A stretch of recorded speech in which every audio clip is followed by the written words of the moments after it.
It was the spring of 1945. The war in Europe was almost over. Adolf Hitler was hiding in his bunker beneath Berlin. German cities were in ruins. The once mighty Wehrmacht, the German war machine that had conquered most of Europe, was collapsing on every front. And yet, in American prisoner of war camps across France and Germany, something strange was happening. German prisoners were laughing, not nervous laughter, not desperate laughter, real, genuine, contemptuous laughter. They laughed at their American guards. They laughed at American military discipline. They laughed at what they saw as the softness, the naivety, the fundamental weakness of the soldiers who held them captive. These were not broken men. These were hardened veterans of the Eastern Front, men who had fought the Soviet Union in temperatures of minus 40 degrees, men who had survived Stalingrad, men who had seen things that would have destroyed an ordinary human being. And they had been captured by what they considered a soft army, an army of boys who had never really known war, an army that followed rules they found ridiculous, an army that were convinced they could manipulate, intimidate, and outlast. They organized inside the camps. They maintained their military hierarchy. They intimidated fellow prisoners who cooperated with the Americans. Some escaped and came back to the camp laughing about how easy it had been. Word reached General George S. Patton. Patton listened to the reports. He read the intelligence summaries. He looked at the numbers. Escape attempts, disciplinary incidents, cases of prisoner intimidation. And then he made a series of decisions that would have made headlines around the world if anyone had been allowed to report them. This is the full, untold story. The story of what happened inside American prisoner of war camps in 1945. The story of the laughing Germans. And the story of what General Patton did about it. To understand what was happening inside American prisoner of war camps in 1945, you first need to understand who the German prisoners actually were. By 1945, the United States was holding hundreds of thousands of German prisoners of war, eventually over 400,000 men across camps in the United States, Britain, France, and Germany itself. These men were not random civilians who had been swept up in the chaos of war.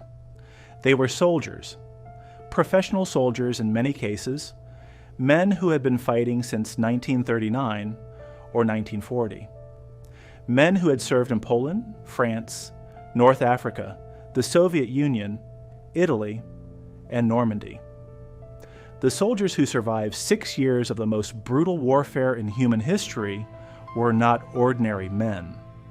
They had been forged by an experience that is almost impossible for a civilian to comprehend. They had watched their friends die. They had killed men at close range. They had endured artillery barrages that lasted for days. They had fought in temperatures that froze the oil in their tank engines. They had gone without food for days at a time. They had done things, seen things, that left permanent marks on the human psyche, and they had survived. That survival, in itself, had selected for a particular kind of man. Tough, adaptable, psychologically resilient in ways that bordered on the frightening. More than that, these men had been trained in a military culture unlike any other in the world. The German army, the Wehrmacht, had a military culture that emphasized discipline, hierarchy, and unit cohesion above almost everything else. From the moment a German soldier entered training, he was taught that the unit was everything. Individual comfort, individual preference, individual weakness, these were irrelevant. What mattered was the unit. What mattered was the mission. What mattered was discipline. This culture did not disappear when a soldier was captured. It followed him into the prisoner of war camp. German prisoners organized themselves with remarkable speed and efficiency. Within days of arriving at a new camp, they had established a functioning military hierarchy.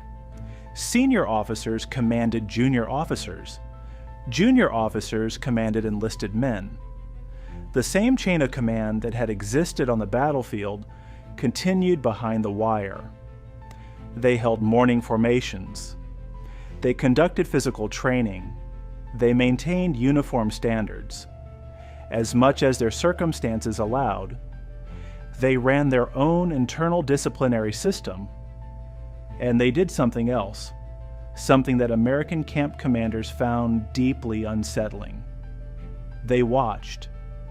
They observed their American guards with the careful, analytical attention of professional soldiers studying an enemy. They noted guard rotation schedules. They identified weak points in the perimeter. They assessed the discipline and alertness of individual guards. They cataloged everything. And what they saw, from the perspective of men shaped by the German military culture, was not impressive. The Americans who guarded German prisoners of war. But the laughter inside the camps was not just about escape attempts. It was about something deeper. Something that went to the heart of what these men believed about themselves and about America. The German prisoners had a word for what they thought of their American guards: Weicheier, soft eggs, weaklings, men who had never truly known war, men who fought with rules and lawyers and newspapers watching over their shoulders, men who, in the German military mind, could never truly be warriors because they were unwilling to do what warriors must do. This contempt was not random. It was systematic. It was taught. For 12 years, the Nazi regime had fed the German people a steady diet of propaganda about American weakness. America was a nation of mongrels, the propaganda said, of capitalists and cowards, of men too soft and too comfortable to fight a real war. And for the first years of the war, before America entered, before the full weight of American industry and American manpower was brought to bear, some German soldiers had seen what seemed like evidence for this view. The early American performance in North Africa had not been impressive. At the Kasserine Pass in February 1943, American forces had been badly mauled by German tank units. German soldiers had watched and drawn conclusions. What they had not fully reckoned with was what the American army had become. By 1944 and 1945, the men who fought their way across France after D-Day, the men who held Bastogne in the Battle of the Bulge against everything the Wehrmacht could throw at them, the men who crossed the Rhine and drove deep into the heart of Germany. These were not soft men, but the prisoners in American camps, cut off from the battlefield, seeing only the support troops assigned to guard them, did not always see this. They saw what they wanted to see, what their training and their ideology had prepared them to see. And so the laughter continued. Inside the camps, the German prisoner hierarchy had developed something remarkable: a parallel government. The senior German officers, colonels, lieutenant colonels, majors, had effectively taken control of daily life inside the wire.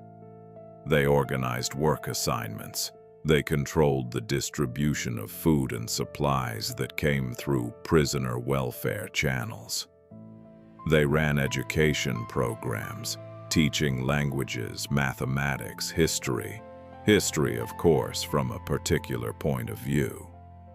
They also ran intelligence operations. Yes, intelligence operations inside American prisoner of war camps. German prisoners systematically gathered information about their American guards, about American military procedures, about American troop movements and supply operations that they could observe from their work details.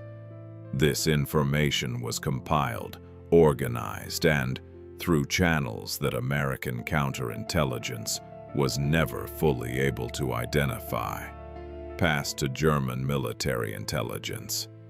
Some of this information was useless by the time it arrived. The war was ending. German intelligence had more pressing problems than reports from prisoner camps. But the operations themselves revealed something important about the men conducting them. These were not defeated soldiers. Not in their own minds. Not yet. They were soldiers in captivity, temporarily inconvenienced, waiting for an opportunity, maintaining their skills and their discipline and their identity as warriors of the Wehrmacht. And they were laughing. The violence inside the camps is the part of this story that has been most carefully buried. American officials, then and now, were reluctant to acknowledge the extent of prisoner-on-prisoner violence inside American camps. It reflected badly on American camp management. It raised uncomfortable questions about the Geneva Convention and American obligations under it. But the violence was real. Prisoners who were identified as cooperating with American authorities, informers, translators who seemed too friendly, men who were seen socializing with guards, were targeted. The mildest form of retaliation was social isolation, the silent treatment, being excluded from the informal networks of sharing and support that made camp life bearable. More serious cases warranted more serious responses. Men were beaten. In some cases, beaten severely, in ways carefully calculated to leave ambiguous injuries. A fall in the latrine, a stumble on the steps, an accident during exercise. American medical staff who treated these men knew what they were looking at, but proof was almost impossible to obtain. German prisoners maintained their solidarity even when badly hurt. None of them would identify attackers. None of them would cooperate with American investigations. The code of the German military, loyalty to the unit above everything, held even in captivity. In several documented cases, prisoners were killed, hanged in their bunks and staged to look like suicides, drowned in washing facilities. The investigati. Word of these incidents reached Patton. He added them to his list. General Patton arrived at a prisoner of war camp in the spring of 1945 without advance notice. This was characteristic of Patton. He believed that announced inspections were theater, that commanders staged what they wanted him to see. Unannounced visits showed him reality. The reality he saw that day stayed with him. He watched a group of German prisoners on a work detail outside the camp, clearing rubble from a bombed German town. The work was supervised by 3 American guards. The prisoners were barely working. They moved slowly. They stopped frequently. They talked among themselves, laughing, gesturing, making no effort to conceal their contempt for the pace of work being demanded. The American guards watched. One of them said something, an order, presumably, to work faster. The prisoners ignored him, not defiantly, not provocatively. They simply continued their conversation, as though the guard had not spoken. The guard said nothing more. Patton stood and watched this for several minutes. Then he walked over to the work detail. The prisoners saw a senior American officer approaching and, by reflex, came to something resembling attention. Patton stopped in front of the nearest prisoner, a man in his 30s, fit with the bearing of an experienced soldier. He looked at the man for a long moment. The prisoner met his eyes, and then, almost imperceptibly, the corner of his mouth curled, the beginning of a smile. Patton saw it. He turned and walked away without a word. That night he issued orders. The orders Patton issued were not put into a single document. They were communicated through his staff, through conversations, through the understood language of a military command where the commander's intentions were known without needing to be spelled out in writing. What happened in the weeks that followed varied from camp to camp. In some camps, the changes were administrative.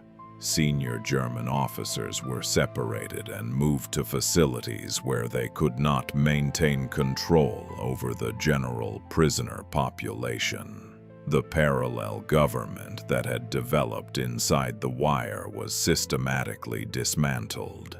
In other camps, the changes were more direct. Combat veterans replaced support troops on guard duty. These men brought with them a different energy, a different relationship to the German soldiers they were now guarding.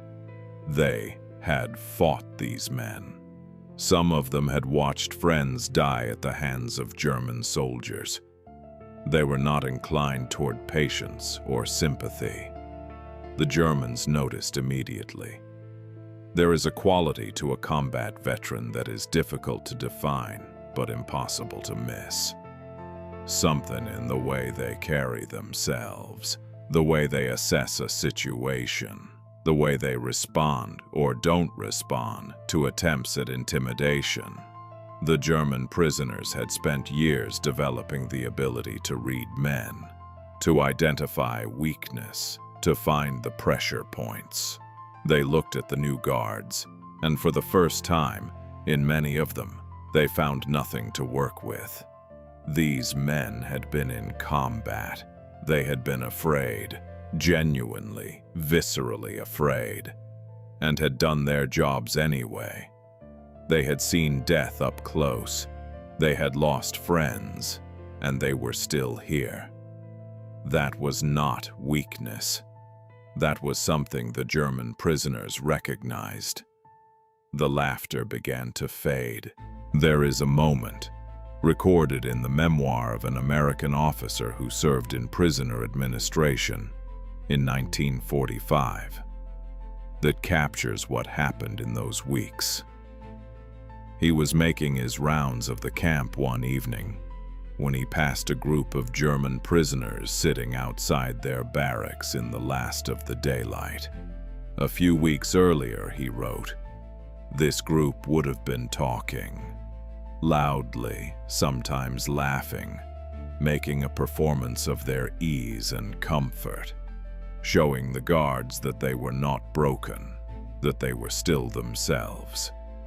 That evening, they were quiet, not subdued, not frightened, just quiet, thoughtful, as though something had shifted in their understanding of their situation.